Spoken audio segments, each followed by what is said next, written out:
ಲೋಕಸಭಾ ಸಮರಕ್ಕೆ ಕಾಂಗ್ರೆಸ್ ತನ್ನ ಹುರಿಯಾಳುಗಳ ಎರಡನೇ ಪಟ್ಟಿಯನ್ನು ರಿಲೀಸ್ ಮಾಡಿದೆ. ಸಚಿವರು ಮತ್ತು ಸಂಬಂಧಿಕರಿಗೂ ಟಿಕೆಟ್ ನೀಡಲಾಗಿದೆ.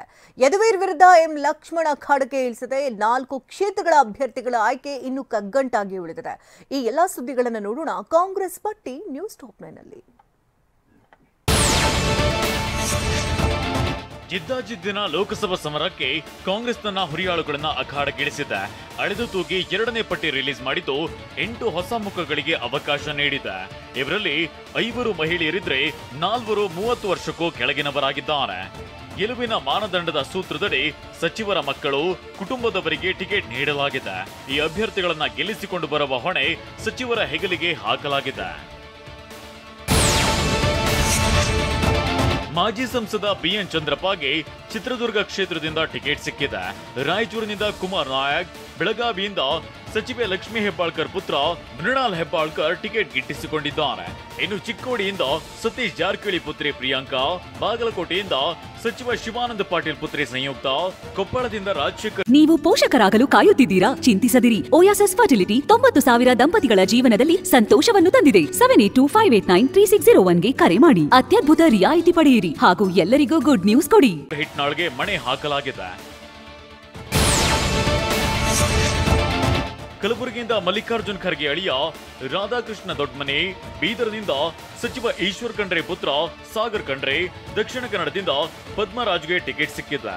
ಇತ್ತ ಬೆಂಗಳೂರು ದಕ್ಷಿಣ ಕ್ಷೇತ್ರದಿಂದ ಸಚಿವ ರಾಮಲಿಂಗಾರೆಡ್ಡಿ ಪುತ್ರಿ ಸೌಮ್ಯ ರೆಡ್ಡಿ, ಬೆಂಗಳೂರು ಸೆಂಟ್ರಲ್ನಿಂದ ಮನ್ಸೂರ್ ಅಲಿ ಖಾನ್, ಬೆಂಗಳೂರು ಉತ್ತರ ಕ್ಷೇತ್ರದಿಂದ ಪ್ರೊಫೆಸರ್ ರಾಜೀವ್ ಗೌಡಗೆ ಕಾಂಗ್ರೆಸ್ ಟಿಕೆಟ್ ನೀಡಿದೆ. ಮೈಸೂರಿನಲ್ಲಿ ಬಿಜೆಪಿ ಅಭ್ಯರ್ಥಿ ಯದುವೀರ್ ವಿರುದ್ಧ ಎಂ ಲಕ್ಷ್ಮಣ್ ಅಖಾಡದಲ್ಲಿದ್ರೆ, ಉತ್ತರ ಕನ್ನಡದಿಂದ ಅಂಜಲಿ ನಿಂಬಾಳ್ಕರ್, ಧಾರವಾಡದಿಂದ ಹೊಸ ಮುಖ ವಿನೋದ್ ಅಸೂಟಿಗೆ ಮಣೆ ಹಾಕಲಾಗಿದೆ. ಧಾರವಾಡದಿಂದ ಸಚಿವ ಮಲ್ಲಿಕಾರ್ಜುನ್ ಪತ್ನಿ ಪ್ರಭಾ, ಉಡುಪಿ ಚಿಕ್ಕಮಗಳೂರು ಕ್ಷೇತ್ರದಿಂದ ಜಯಪ್ರಕಾಶ್ ಹೆಗಡೆಗೆ ಕಾಂಗ್ರೆಸ್ ಟಿಕೆಟ್ ನೀಡಿದೆ.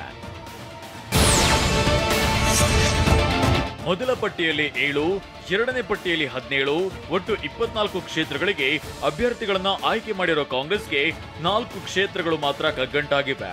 ಚಾಮರಾಜನಗರ, ಕೋಲಾರ, ಚಿಕ್ಕಬಳ್ಳಾಪುರ ಹಾಗೂ ಬಳ್ಳಾರಿ ಕ್ಷೇತ್ರಗಳು ಮಾತ್ರ ಬಾಕಿ ಉಳಿಸಿಕೊಂಡಿದೆ. ಚಾಮರಾಜನಗರದಿಂದ ಸಚಿವ ಎಚ್.ಸಿ. ಮಹದೇವಪ್ಪರನ್ನೇ ಕಣಕ್ಕಿಳಿಸಲು ಸಿಎಂ ಡಿಸಿಎಂ ಭಾರಿ ಪ್ರಯತ್ನವನ್ನ ಮಾಡ್ತಿದ್ದಾರೆ. ಆದ್ರೆ ಮಹದೇವಪ್ಪ ಮಾತ್ರ ಮಗ ಸುನೀಲ್ ಬೋಸ್ಗೆ ಟಿಕೆಟ್ ಕೊಡಿ ಅಂತ ಹೇಳ್ತಿದ್ದಾರೆ. ನಮಗೆ ಮುಖ್ಯ ಅಂದರೆ ಕ್ಯಾಂಡಿಡೇಟ್ ಮಾಡ್ತಾರೆ ಹೈಕಮಾಂಡು, ಗೆಲ್ಲಿಸೋದು, ಅದಕ್ಕೆ ದುಡಿಯೋದು. ನಮ್ಮ 2 ಕ್ಷೇತ್ರಗಳಲ್ಲಿ ನಮ್ಮ ಕಾರ್ಯಕರ್ತರು, ಲೀಡ್ರು, ನಮ್ಮ MLAಗಳು, ಡಿಪ್ಯೂಟೆಡ್ ಕ್ಯಾಂಡಿಡೇಟ್ಸು, XMLAಸು ಎಲ್ಲರೂ ಒಟ್ಟಾಗಿ ಕೆಲಸ ಮಾಡೋದು ಚುನಾವಣೆಗೆ. ಅದು ನಮ್ಮ ಕೆಲಸ. ಕೋಲಾರದಲ್ಲಿ ಸಚಿವ KH ಮುನಿಯಪ್ಪ ಅಳಿಯ ಚಿಕ್ಕ ಪೆದ್ದಣ್ಣ ಪರ ಲಾಬಿ ಮಾಡ್ತಿದ್ದಾರೆ. ಆದ್ರೆ ಎಲ್ ಹನುಮಂತಯ್ಯ ಪರ ಮಾಜಿ ಸಚಿವ ರಮೇಶ್ ಕುಮಾರ್ ಟಬೈಲ್ ಹಾಕಿದ್ದಾರೆ. ಬಣ ಬಡಿದಾಟದಿಂದ ಕೋಲಾರ ಕ್ಷೇತ್ರವು ಪೆಂಡಿಂಗ್ ನಲ್ಲಿದೆ. ಇನ್ನು ಚಿಕ್ಕಬಳ್ಳಾಪುರದಲ್ಲಿ ಮಾಜಿ ಮುಖ್ಯಮಂತ್ರಿ ವೀರಪ್ಪ ಮೊಯ್ಲಿ ನನಗೆ ಟಿಕೆಟ್ ಸಿಗೋ ಭರವಸೆ ಇದೆ ಅಂತ ಹೇಳಿದ್ದಾರೆ. ಬಳ್ಳಾರಿ ಕ್ಷೇತ್ರದಲ್ಲೂ ಅಭ್ಯರ್ಥಿ ಆಯ್ಕೆ ಸವಾಲಾಗಿದೆ. ಬಿಜೆಪಿ ಭದ್ರಕೋಟೆ ಎನಿಸಿರುವ ಬೆಂಗಳೂರು ದಕ್ಷಿಣ ಕ್ಷೇತ್ರದಿಂದ ಸಚಿವ ರಾಮಲಿಂಗಾರೆಡ್ಡಿ ಪುತ್ರಿ ಸೌಮ್ಯ ರೆಡ್ಡಿಗೆ ಕಾಂಗ್ರೆಸ್ ಟಿಕೆಟ್ ಕೊಟ್ಟಿದೆ. ಈ ಬಗ್ಗೆ ಮಾತನಾಡಿದ ಸೌಮ್ಯ ರೆಡ್ಡಿ ಗೆಲ್ಲುವ ವಿಶ್ವಾಸ ವ್ಯಕ್ತಪಡಿಸಿದ್ದಾರೆ. ಇನ್ನು ಬೆಂಗಳೂರು ಉತ್ತರ ಟಿಕೆಟ್ ಸಿಕ್ಕಿದ್ದಕ್ಕೆ ಸಂತೋಷ ವ್ಯಕ್ತಪಡಿಸಿದ ಪ್ರೊಫೆಸರ್ ರಾಜೀವ್ ಗೌಡ ಇನ್ಮುಂದೆ ಹಗಲು ರಾತ್ರಿ ಕೆಲಸ ಮಾಡ್ತೀನಿ ಅಂತ ಹೇಳಿದ್ದಾರೆ. ನನ್ನನ್ನ 5 ವರ್ಷ ಜನ ನೋಡಿದ್ದಾರೆ, ಒಬ್ಬ ಜನಪ್ರತಿನಿಧಿಯಾಗಿ ಆಶೀರ್ವಾದ ಮಾಡಿದ್ದಾರೆ. ಪ್ರಾಮಾಣಿಕವಾಗಿ ಕೆಲಸ ಮಾಡ್ತಾಳೆ, ನೀನೇ ಬರಬೇಕು, ನಿನಗೆ ಆಶೀರ್ವಾದ ಮಾಡ್ತೀವಿ ಅಂತ ಎಲ್ಲಿ ಹೋದರೂ ಸಹ ಜನರು ನನಗೆ ಹೇಳ್ತಿದ್ದಾರೆ. ಮುಂದೆ ನಾವು ಹಗಲು ರಾತ್ರಿ ಕೆಲಸ ಮಾಡಿ ನಮ್ಮ ಗೆಲುವು ಖಚಿತ ಮಾಡಿಕೊಂಡು ನಾವು ಎಲೆಕ್ಷನ್ ಕೌಂಟಿಂಗ್ ಡೇ ಎಲ್ಲರೂ ಸೇರೋಣ, ಅವತ್ತು ಸೆಲೆಬ್ರೇಟ್ ಮಾಡೋಣ. ರಾಯಚೂರಿನ ಕೈ ಟಿಕೆಟ್ ಗಿಟ್ಟಿಸಿಕೊಂಡಿರುವ ಕುಮಾರ್ ನಾಯಕ್, ನಾನು ಯಾಕೆ ಒಳ್ಳೆಯ ಅಭ್ಯರ್ಥಿ ಆಗ್ತೀನಿ ಅಂತ ವರಿಷ್ಠರಿಗೆ ಮನದಟ್ಟು ಮಾಡಿದ್ದೇನೆ ಅಂತ ಹೇಳಿದ್ದಾರೆ. ಇನ್ನು ಬಾಗಲಕೋಟೆ ಟಿಕೆಟ್ ಗಿಟ್ಟಿಸಿಕೊಂಡಿರುವ ಸಂಯುಕ್ತ ಪಾಟೀಲ್ ಮಾತನಾಡಿ, ವೀಣಾ ಕಾಶಪ್ಪನವರ್ ಅಕ್ಕ ಇದ್ದ ಹಾಗೆ, ಅವರೊಂದಿಗೆ ಮಾತನಾಡ್ತೀನಿ ಅಂತ ಹೇಳಿದ್ದಾರೆ. ನಾನು ಯಾಕೆ ಒಳ್ಳೆಯ ಅಭ್ಯರ್ಥಿ ಆಗ್ತೀನಿ ಅನ್ನೋದನ್ನು ಕೂಡ ಅವರಿಗೆ ನಾನು ಮನದಟ್ಟು ಮಾಡಿಕೊಡ್ಲಿಕ್ಕೆ ಪ್ರಯತ್ನ ಮಾಡಿತ್ತು. ಆ ಎಲ್ಲ ಅಂಶಗಳನ್ನ ಅವರು ಬಹುಶಃ ಪರಿಗಣನೆಗೆ ತೆಗೆದುಕೊಂಡಿದ್ದಾರೆ ಅಂತ ಹೇಳಿ ಭಾವಿಸ್ತೇನೆ. ನಾನು ವಿಶೇಷವಾಗಿ ಇದಕ್ಕೋಸ್ಕರನೇ ನಾನು ತೀವ್ರವಾದಂಥ ಲಾಬಿ ಮಾಡುವಂಥ ಒಂದು ಕೆಲಸವನ್ನು ಮಾಡಿಲ್ಲ. ನಾನೇನು ನಂಬಿದ್ದೀನಿ ಅಂತಂದರೆ ಅವರು ಕೂಡ ನಮ್ಮ ಅಕ್ಕ ಇದ್ದಂಗೆ. ಐ ಆಮ್ ಕಾನ್ಫಿಡೆಂಟ್ ಪಕ್ಷದ ವರಿಷ್ಠರ ಒಂದು ಸಮರ್ಥನ ಇದರಲ್ಲಿ ಹಾಗೂ ನಮ್ಮ ಪಕ್ಷದ ಎಲ್ಲ MLA ಅವರ ಮತ್ತು ಶಾಸಕರ MP ಹಾಗೂ MLC ಎಲ್ಲ ನಮ್ಮ ನಾಯಕರ ಒಂದು ಸಾಮೂಹಿಕ ಒಂದು ಬೆನ್ನೆಲುಬಲ್ಲಿ ನಾವು ಎಲ್ಲರೂ ಕೂಡ ಅಕ್ಕನ ಹಿಡ್ಕೊಂಡು ನಾವೆಲ್ಲರೂ ಕೂಡ ಆಕಾಂಕ್ಷಿಗಳಾಗಿರಲಿ, ಅವರಾಗಿರಲಿ ಅಥವಾ ಅಜಯ್ ಸರ್ನಾಯಕ್ ಸರ್ ಆಗಿರಲಿ, ಎಲ್ಲರೂ ಕೂಡ ನಾವು ಒಗ್ಗಟ್ಟಾಗಿ ಎಲೆಕ್ಷನ್ನ ಫೇಸ್ ಮಾಡ್ತೀವಿ ಅನ್ನೋದು ನನ್ನ ನಂಬಿಕೆ ಇದೆ ಸರ್. ಬೀದರ್ ಟಿಕೆಟ್ ಪಡೆದಿರುವ ಈಶ್ವರ್ ಖಂಡ್ರೆ ಪುತ್ರ ಸಾಗರ್ ಖಂಡ್ರೆ ಮಾತನಾಡಿ ಗೆಲ್ಲುವ ವಿಶ್ವಾಸವನ್ನ ವ್ಯಕ್ತಪಡಿಸಿದ್ದಾರೆ.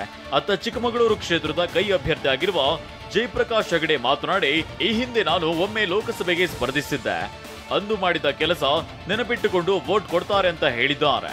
ಯಾವ ರೀತಿ ನಮ್ಮ ಪಕ್ಷದವರು ನನ್ನ ಮೇಲೆ ಭರವಸೆ ಇಟ್ಟು ಈ ಟಿಕೆಟನ್ನು ಕೊಟ್ಟಿದ್ದಾರೆ, ಅದಕ್ಕೆ ಈ ಭರವಸೆಯನ್ನು ನಾವು ಒಳ್ಳೆ ರೀತಿಯಲ್ಲಿ ನಾನು ಕೆಲಸ ಮಾಡಿ ಅವರ ವಿಶ್ವಾಸವನ್ನು ಏನು ನನ್ನ ಮೇಲೆ ಇಟ್ಟಿದ್ದಾರೆ, ನಾನು ಒಳ್ಳೆ ರೀತಿಯಲ್ಲಿ ಕೆಲಸ ಮಾಡಿ ನಾನು ಜನರ ಆಶೀರ್ವಾದ ಕೂಡ ನಾನು ಗಳಿಸಿ ನಾನು ಗೆಲ್ಲುವ ನಮಗೆ ಪೂರ್ತಿ ನಮಗೆ ವಿಶ್ವಾಸ ಇದೆ. ಅನೇಕ ಧ್ವನಿ ಇಲ್ಲದ ಜನಾಂಗಕ್ಕೆ, ಸಮುದಾಯಕ್ಕೆ ಧ್ವನಿ ಕೊಡುವ ಪ್ರಯತ್ನ ಮಾಡಿದೆ. ಅದರಿಂದ ಜನ ನೆನಪಿಟ್ಕೊಂಡಿದ್ದಾರೆ. ನನ್ನ ಪರಿಚಯ ಹೇಳುವಂಥ ಅಗತ್ಯ ಇಲ್ಲ. ನಾನು ಮಾಡಿದ ಕೆಲಸಗಳನ್ನೆಲ್ಲ ಪುನಃ ನೆನಪು ಮಾಡಿಕೊಳ್ಬೇಕು.